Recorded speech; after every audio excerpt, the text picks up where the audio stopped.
Hello everyone, আসসালামু আলাইকুম। আশা করছি সবাই ভালো আছেন। অনেকেই কমেন্ট করে জানতে চান যে নাদিম ভাই আপনি কি আর্মি ছিলেন? আপনি কি আর্মি? আর আপনি আর্মি চাকরি কেন ছেড়েছেন? সো আজকে ভিডিওতে আপনাদের সাথে কিছু বিষয় শেয়ার করব।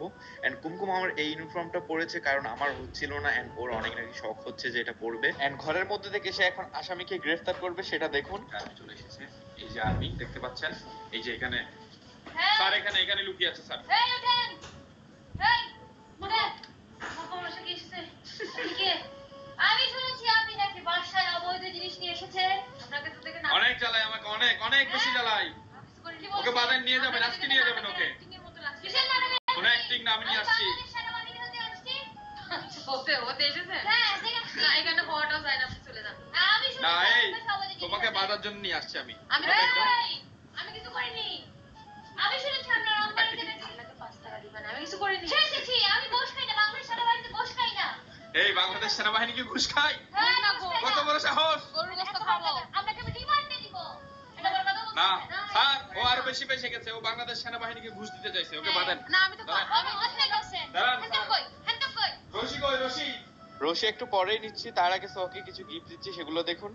সোহা আমাকে বলতেছিল এভাবে যদি একটা টাকার ব্যাগ দিতাম ওকে, ও অনেক বেশি খুশি হইতো। যাই হোক, মাঝে মাঝে স্ত্রীকে গিফট করলে কিন্তু ওরা অনেক বেশি খুশি হয়, এন্ড স্ত্রীকে গিফট করলে কখনো কোনো কিছু কমে যায় না, উল্টো আরো বাড়ে। সো হ্যালো এভরিওয়ান, এখানে দেখুন অনেক অনেক সুন্দর সুন্দর কিছু ড্রেস কালেকশন, যেগুলো আমি স্ক্রিনে দেওয়া পেজ থেকে অর্ডার করেছি। এন্ড পেজের নাম হচ্ছে গার্লস শপিং জোন। প্রতিটা ড্রেসেরই 4টা করে কালার রয়েছে, সেম ডিজাইনে এন্ড আলাদা আলাদা ডিজাইনে। ওনার ড্রেসের কালেকশন অনেক অনেক সুন্দর। এই ড্রেসগুলোতে কিন্তু পকেটে রয়েছে। সো আমাকে ডায়লগ দিচ্ছিল তখন, তোমার টাকা সব এখন এখানেই রাখবো আমি। সো আর দেরি না করে অর্ডার করে ফেলুন, কারণ এত কম দামে কোয়ালিটিফুল প্রোডাক্ট আর কোথাও পাবেন না, এই পেজে পেয়ে যাবেন। আর এই রশি দিয়ে বাঁধেন ওকে। স্যার, আমি দিন আনি দিন খাই, আমাকে মাফ করে দেন স্যার। বহুত বড় অন্যায় করেছো তুমি। স্যার, আমি দিন আনি দিন খাই, স্যার আমাকে মাফ করে দেন। আমি কিছু করি না, আমাকে বাঁচাও। ও মা, আমাকে বাঁচান। আমি কিছু করিনি। এইগুলো দিব কেন? এগুলো কেন দিব? এগুলো সব নকলি মেডিসিন। এই মেয়েটা দেখি খুবই দুঃসাহসী। না, আমাকে ছেড়ে দেন। আর্মি তো ভয় পায় না। আমি তো খুলে ফেলেছি। এই আলমারির মধ্যে আছে, যা আছে সব আছে এখানে। আমি কিছু খুলে ফেলবো। এই যে এই ব্যাগে, এই ব্যাগে অনেক জ্বালায়। আমার মানি ব্যাগে সব টাকাই ব্যাগের মধ্যে। আমি কিছু করিনি স্যার, স্যার মাফ করে দেন স্যার।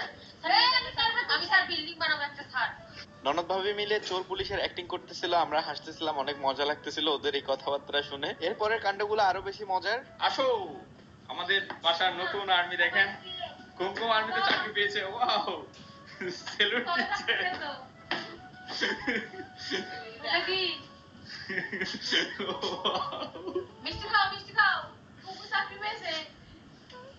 সোহা কুমকুম ট্রেনিং করাবে। ওকে, রেডি স্টার্ট। সাবধান। এরকম এদিকে রাখো, এরকম নাও। এটা ভালো করে দাও, তুমি ভালো করে দাও, তোমাকে শেখাচ্ছি। ঠিক আছে? দাও। বলো সাবধান। সাবধান, এক পা উঁচু করো। সাবধান। এবার হচ্ছে সেলুট দাও না, কি বলে? সাবধানী তো হতে পারে নাই, সাবধানী হতে পারে নাই। সোজা হাত, সোজা। পা দিয়ে সোজা। লাফ দাও, লাফ দাও, লাফ দাও। ডানে করতে বলো তো। ডানে করো। এরকম না, এরকম একদম একদম সোজা ভাবে করতে হবে। পায়ে ঘোরো। পায়ে ঘুরতেছে। পিছনে ঘোরো। উল্টা করতে বলে। লেফট রাইট করো। Left left right, left right. Wow, army পিছনে। তোমার এসব দেখে আর্মিরা স্টপ করবে। গাইস, এইখান থেকে ওরা আমাকে খুঁজে বের করতে পারে কিনা দেখি। সো গাইস, এইখান থেকে আমাকে খুঁজে বের করতে হবে, কিন্তু কেউ পারেনি, সোহা পেরেছিল। যাই হোক, এটা হচ্ছে শপথ গ্রহণের দিন ফটো সেশনের একটা ছবি, যেখানে আমাদের কোম্পানির সমস্ত সোলজার এবং আমাদের সম্মানিত স্টাফ এবং সম্মানিত অফিসার্সরা ছিল। সো এইটা কিন্তু অনেক বেশি ইন্টারেস্টিং। এই ছবির মধ্যে আপনি যখনই দেখবেন, সবাই কিন্তু দেখতে এক, কাউকে খুঁজে বের করা খুবই কিন্তু কঠিন, সাধারণ মানুষের পক্ষে খুবই কষ্টসাধ্য হয়ে যায়। মাঝে মাঝে আমরা নিজেরাও নিজেদেরকে খুঁজে পাই না, আসলে চেহারা দেখতে সবারই এক। খুঁজে পাচ্ছে না, তাই মা উঠে চলে যাচ্ছে দূরবীন নিয়ে আসতে। মায়ের কাণ্ড দেখে আমরা হাসতে হাসতে শেষ। খুঁজে বের করার জন্য দিয়ে খুঁজতে হবে, আমি দেখাই।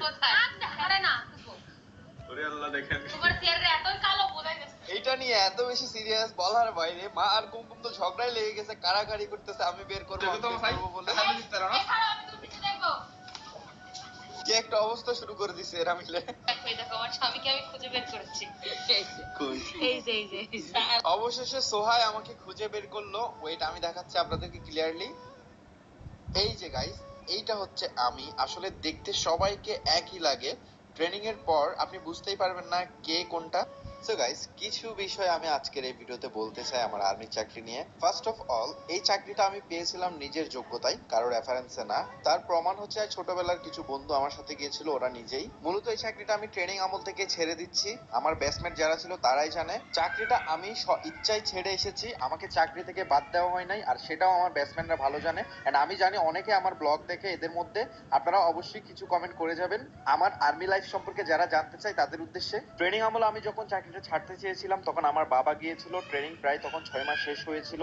কিন্তু বাবা তখন আমাকে বলেছিল যে এই চাকরিটা আমি করি, বাবা চাই। আর বাবাকে তখন আমি বলেছিলাম এই চাকরির ট্রেনিং শেষ করবো এবং চাকরিও করব, কিন্তু এই চাকরিতে আমি বেশি দিন থাকতে চাই না। কারণ মন থেকে বলতে গেলে আমি এই চাকরির নিয়ম শৃঙ্খলা কোনো কিছুই মানতে পারতাম না। এত বাধা নিষেধ আমার আসলে ভালো লাগতো না। ছোটবেলা থেকে আমি অনেক বেশি চঞ্চল ছিলাম, এবং আর্মি জীবনে যে আমি অনেক কিছু শিখি ট্রেনিং এর মাধ্যমে। সব পাওয়ার মধ্যে আমার জীবনের শ্রেষ্ঠ একটা পাওয়া হয়ে থাকবে এই ট্রেনিং এর কিছু শিক্ষা। আজকে এতটুকুই থাক, বিস্তারিত না হয় কোনো একদিন ভেঙে বলবো। আরেকটা বিষয়, আমি শুধু আর্মির চাকরি না, আমার জীবনে আমি অনেক চাকরি করেছি, অনেক জায়গায় কাজ করেছি, অনেক অভিজ্ঞতা রয়েছে, অনেক কষ্টের মুহূর্ত রয়েছে। এন্ড আজকে যে আমাদের এত হাসি মুখ, সব অবদান কিন্তু আপনাদেরই। আপনাদের ভালোবাসার প্রতি আমরা সবসময় চিরকৃতজ্ঞ। সো আজকে ভিডিওটা এখানেই শেষ করতেছি। Thank you so much for watching this video guys. আল্লাহ হাফেজ, সবাই ভালো থাকবেন, আমাদের জন্য দোয়া করবেন।